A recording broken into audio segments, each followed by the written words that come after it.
Hey y'all, I'm here today to tell you my honest quick review of VidCon 2024.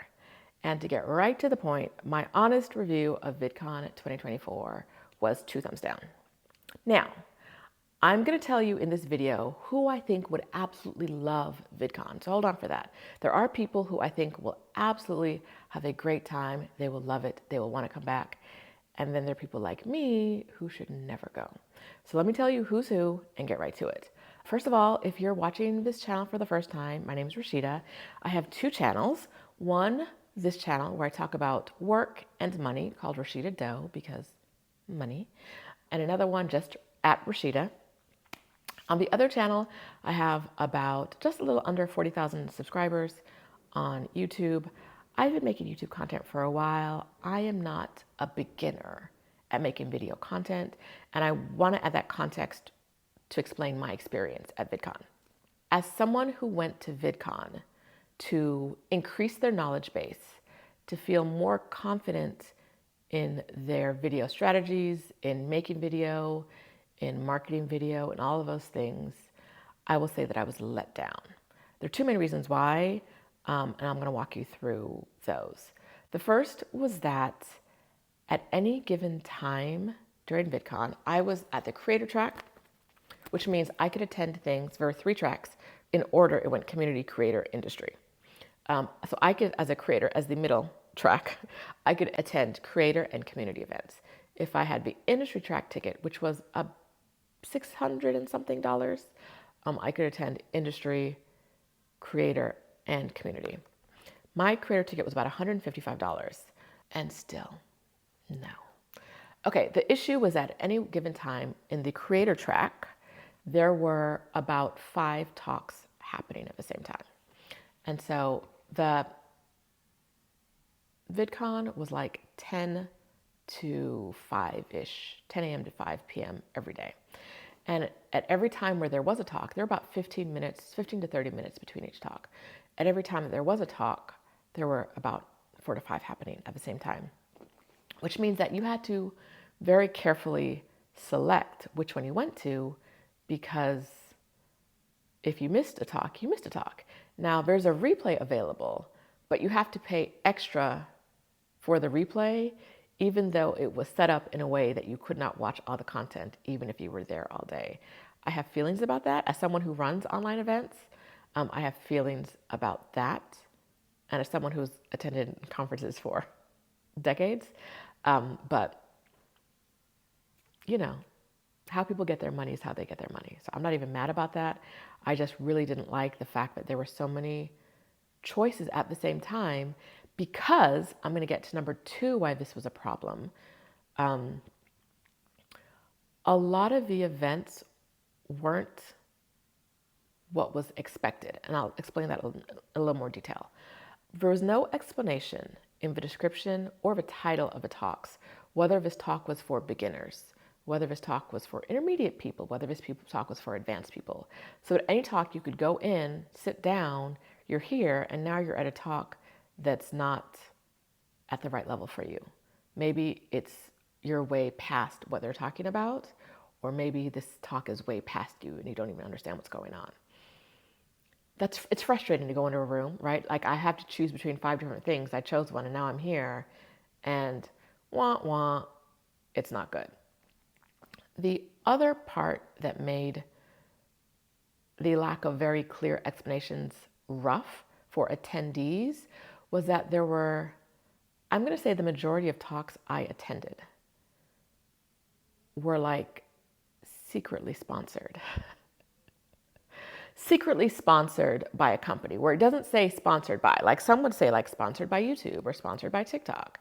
But I don't know if it's because of their sponsorship level they got to say sponsored on the thing, or whether these other talks weren't officially sponsored. They just came across as a sales pitch for the platform that was hosting it. But so many of the talks I attended were literally just 45-minute sales pitches to use the platform or the content or whatever company had the majority of people on stage, whatever company brought these people together, it was just an ad for that company's product.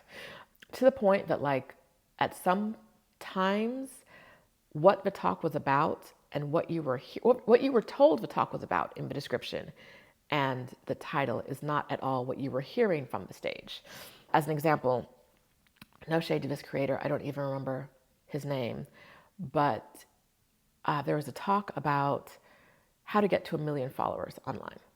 Okay, follower count isn't really important to me, but like, let's see what you're talking about. Sure.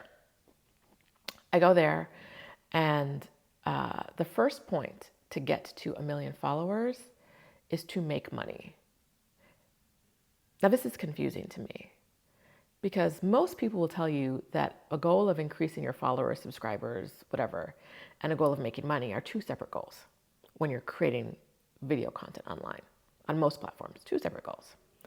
Now, if they are viewed as the same goal by people, it's usually get the followers and that leads to the money. Like the followers are the first step to get to the money.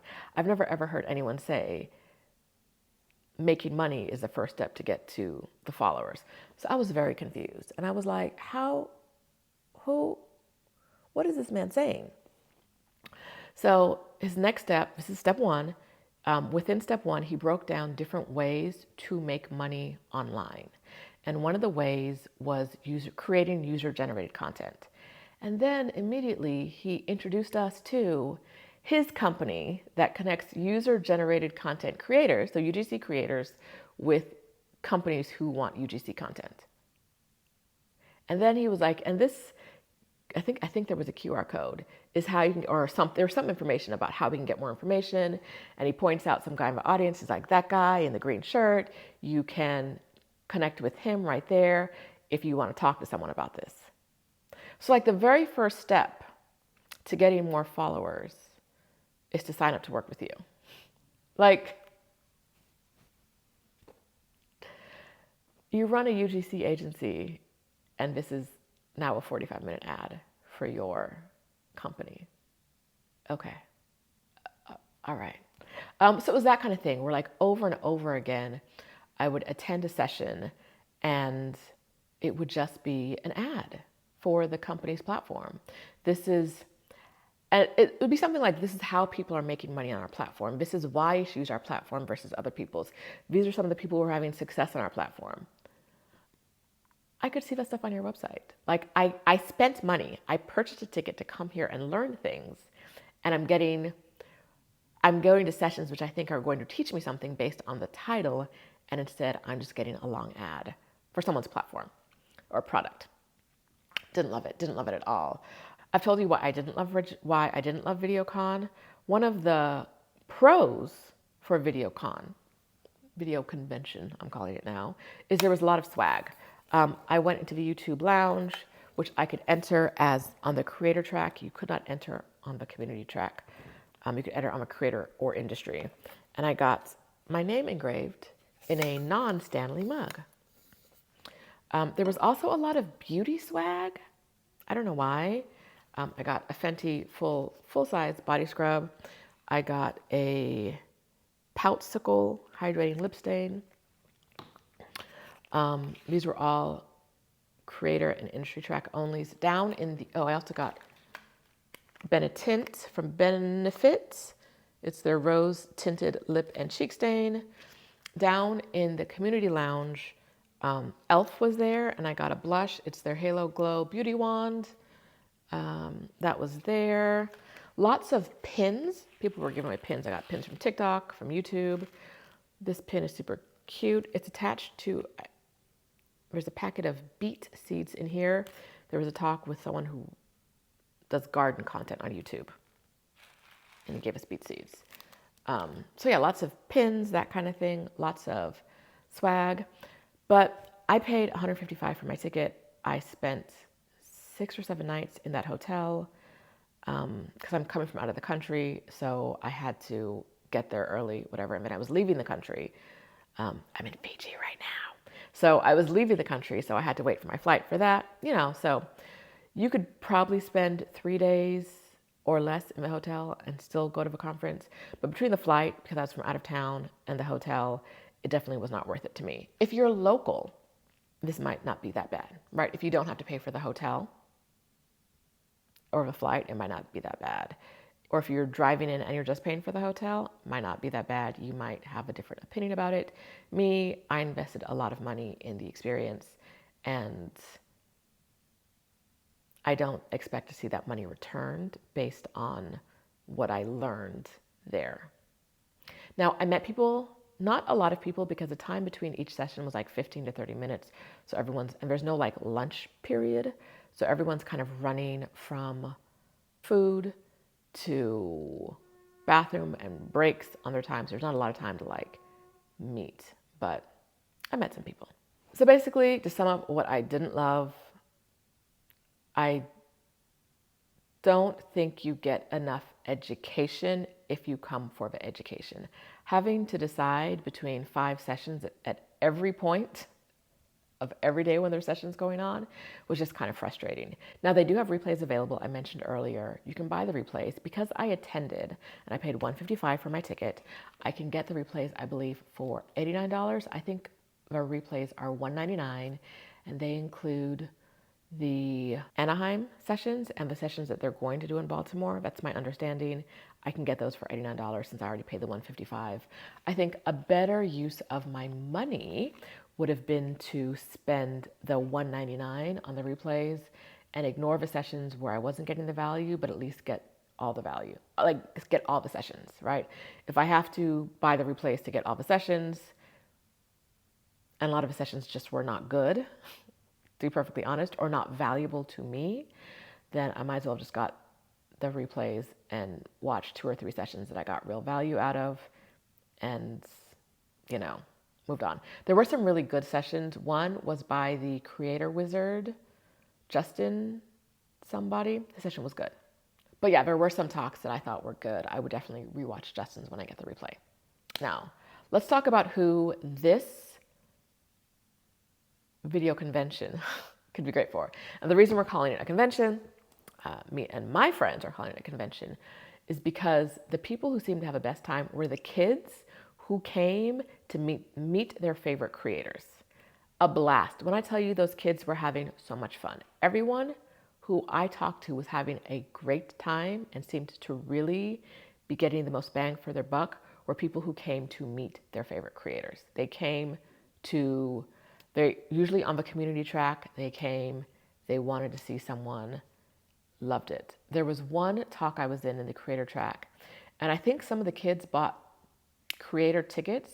They were not creators, but they bought creator tickets just so they could see this person speak at a creator track event, because almost the entire talk were like 8-year-olds, like screaming at the stage at this guy. Every time he said something, they like chanted and screamed. And it was like not helpful from an education perspective, but it was cute to watch the kids like really so like deeply in love with whoever this person was. I do not know. If you are a creator who has a very identifiable channel and face, and you're out there and you want to meet more of your audience, it's a great place to go, right? Especially if you can get a booth there. People were just in love. The speakers who were brought usually by different companies, whether that's YouTube or TikTok or smaller companies, they had a great time. If you're a speaker, I think it's a really great opportunity for you. If you're getting paid to speak, yes, I love this for you. I love this for you. Let a company bring you there, speak, great. If you think that there's a company that you want to connect with who's there, and you think you'll be able to find them and connect with them, I would say it might be worth it. I would say might be, because I'm not sure you will be able to find them. Right? Like I got an email from a platform that I use a week before the conference saying, hey, we're going to be there. We're having a party. Would love to have you. RSVP here. Now, I didn't see that email until after the conference. But I also did not see any representative of that company at VidCon. Did not see them at all. And so I don't even think I knew they were there. If I hadn't seen that like party email, I wouldn't have even known they were there. Maybe they had a sponsored talk that I just missed. I didn't see it in the description. So it's not even easy to find company representatives even of the companies you actually do work with, the platforms you do use. So I think that summarizes it. I would not go for I would not go for education. I would go for community, right? If I was getting paid to speak, I would go back. I would not pay to go back. Will I get the replays? Probably. If I find enough value in the replays this year after attending live, I will probably get the replays for next year again. But I've got to see whether the value is actually there or if the majority of the sessions are just long ads, which the majority of the sessions I went to live were just long ads. So that's it. I think it's a great opportunity if you're a speaker. It's a very great opportunity if you want to meet someone.